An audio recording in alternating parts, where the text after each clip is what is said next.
Bonsoir mon frère, bonsoir ma soeur. Nous voulons partager un thème que nous intitulons la jalousie.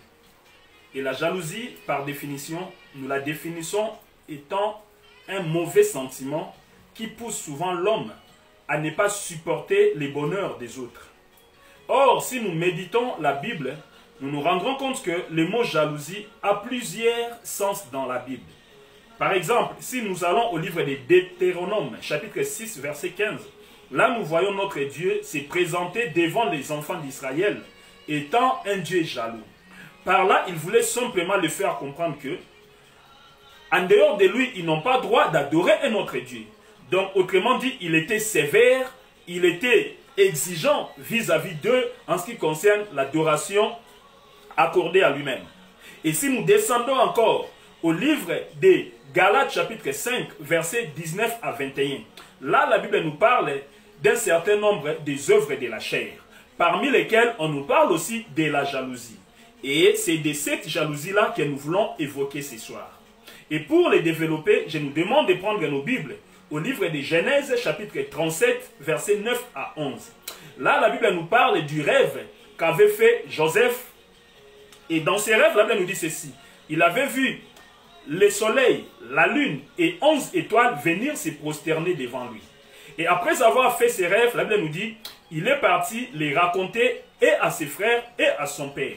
Sauf que ses frères n'ont pas accepté de voir Joseph raconter encore énième fois ces rêves-là à eux. Parce que depuis un certain temps, dans sa jeunesse, Joseph était visité par Dieu au travers des différents rêves qui prédestinaient son avenir.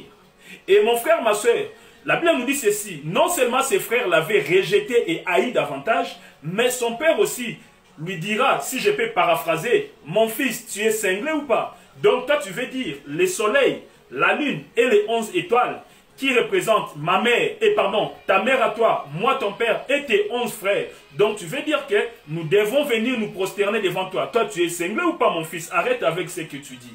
Mon frère, ma soeur, ce qu'ils oubliaient, ces rêves-là, prédestiner l'avenir de Joseph. C'est ce qui fera qu'au livre de Genèse, chapitre 42, versets 1 à 6, la Bible nous dit, le monde entier à l'époque était frappé par une famine atroce. Si ce n'est que l'Égypte était épargnée de cette situation. Pourquoi elle était épargnée de cette situation? Parce que Joseph, qui était devenu gouverneur, donc le numéro 2 de l'Égypte de l'époque, avait mis une politique en place qui avait permis à l'Égypte de faire face à cette situation. Et comme l'Égypte était bourré de nourriture, faisait face à cette situation. La Bible nous dit, le monde entier venait acheter de quoi manger en Égypte. Et parmi lesquels il y avait aussi la famille de Joseph, dont ses frères étaient venus aussi en Égypte pour acheter de quoi manger. Arrivés en Égypte, ils se sont retrouvés face à leur frère Joseph, que eux, ils ne reconnaissaient plus. Pourquoi ils ne les reconnaissaient plus? Parce que si nous faisons marche en arrière, nous allons comprendre qu'ils avaient vendu leur frère à d'autres personnes comme esclaves. Pourquoi? Parce qu'ils ne l'aimaient pas. Et ils avaient même caché l'information à leur père. Donc leur père, lui, croyait que son fils était décédé. Sauf que ses enfants à lui, qui n'aimaient pas, qui étaient jaloux de leur frère Joseph, l'avaient vendu. C'était un moyen pour eux de se débarrasser de cette personne-là. Mon frère, ma soeur, sauf qu'arrivé en Égypte, la Bible nous dit, Joseph les avait reconnus. Joseph les avait reconnus. Et vous voyez là où s'accomplit les rêves que Joseph avait fait. Il avait vu la lune, le soleil et les 11 étoiles venir se prosterner devant lui. Donc, le soleil et la lune représentent la mère et les pères de Joseph. Et les 11 étoiles représentent les 11 frères de Joseph, car Joseph avait 11 frères. Mon frère, ma soeur, dans nos églises aujourd'hui, nous sommes confrontés aussi à cette situation. Aujourd'hui, il y a beaucoup de gens qui ne veulent pas reconnaître la grâce des uns et des autres. Il y a beaucoup de gens qui ne supportent pas l'élévation des uns et des autres parce qu'ils sont jaloux. Mon frère, ma soeur, pourquoi tu ne veux pas supporter mon élévation? Pourquoi tu ne veux pas reconnaître la grâce qui est à moi? Le problème, ce n'est pas moi, mais c'est l'Éternel qui en a décidé ainsi. Mon frère, s'il faut revenir à Joseph, vous allez comprendre, si les frères à Joseph avaient haï Joseph, étaient jaloux de Joseph, c'était pour deux choses.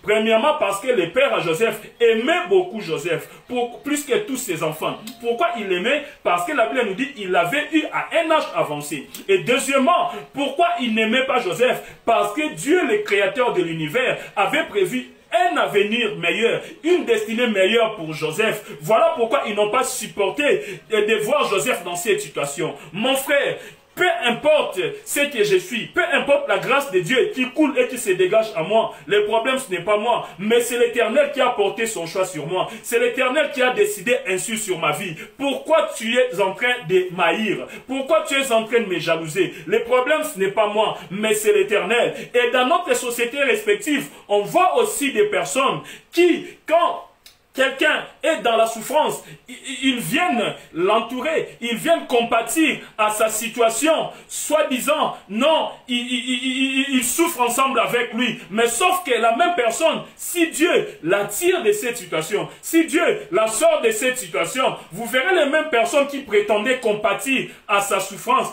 devenir ses premiers jaloux, devenir ses premiers ennemis. Mon frère, ma soeur, arrête avec cette logique-là, arrête d'être jaloux. Arrête d'être jaloux. C'est pour cela, mon frère, ma soeur, si nous prenons nos Bibles, au livre des Actes des Apôtres, au chapitre 5, versets 38 à 39, là, on nous parle d'un certain Gamaliel. Et Gamaliel, en question, qu'est-ce qu'il avait fait? La Bible nous dit, après la mort et la résurrection du Seigneur Jésus-Christ, les disciples, les 12 apôtres, étaient confrontés à des situations difficiles, à des différentes persécutions, parce qu'on ne voulait pas entendre parler de leur évangile. Mais la Bible nous dit ceci, il y a eu un certain Gamaliel qui s'était levé pour dire à ses détracteurs, non, vous savez qu'avant ces vents-là du christianisme, il y a eu d'autres vents qui ont existé. Mais ces gens-là, où en sommes-nous avec? Ces gens-là ont disparu parce que c'était des faux. Eux aussi, laissez-les avec leur vent. Si cela ne vient pas de Dieu, ça va disparaître comme les autres. Mais si ça vient de Dieu, vous ne pouvez rien faire face à cela.